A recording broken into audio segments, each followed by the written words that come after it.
Hello guys! Ayan, andito na naman si Inday Tindera nyo. Flex ko lang po yung ating classic woven tote bags.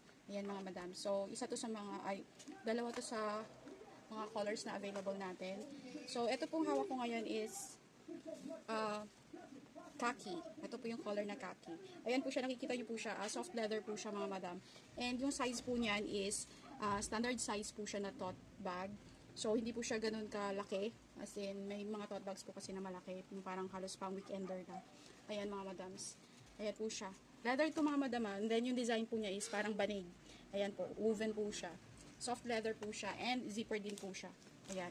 So, wala po mga inner pockets. Ayan po. And then zippered po. Gold po yung hardware. Ayan. So, waterproof din po siya mga madams. Makapal po yung lining nito mga madam ha. Ayan. Very affordable po siya.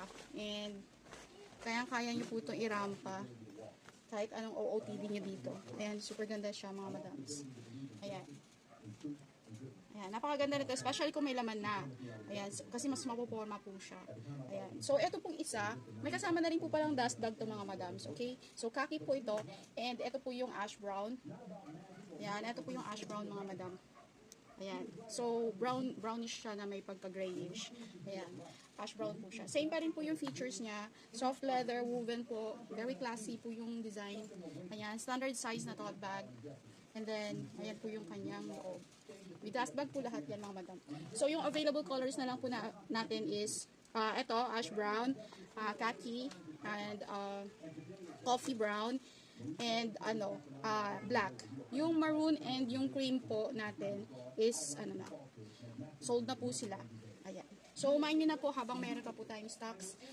Actually, second restocks ko na to and mukhang malabo na tayo magkaka-third restocks at parang limited na stocks na po siya. Ayan mga madam. Umain nyo na po ito mga madam. Murang-mura lang to. 200 pesos only. And super ganda na siya and matibay na po siya. Ayan po. Kita nyo po yung kanyang handle. Maganda po siya. Pati yung pagkatahi niya, malinis din po siya. Nakapal yung lining. Ayan po siya. And waterproof din po yan. So, hindi basta-basta mabasa yung mga things nyo sa loob. Ayan po. Comment lang po kayo or PM po kayo. Thank you.